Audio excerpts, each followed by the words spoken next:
If there's someone dead or alive you want to take to lunch, who would it be and why?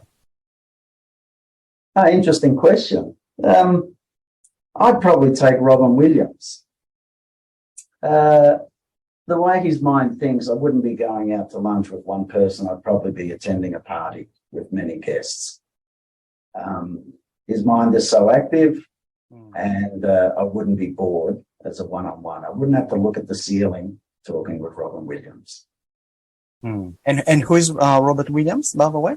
Robin Williams sadly passed away 12th of August 2014. Yeah. He was a comedian. You might know him from Mork and Mindy.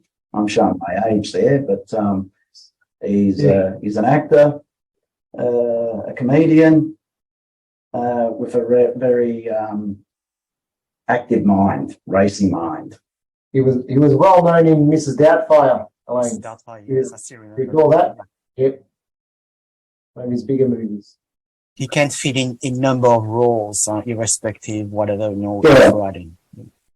Well, maybe I feel like him at times. I'm putting on so many hats and characters when I'm racing from one meeting to another and trying to be a designer or a businessman and a cook all at the same time.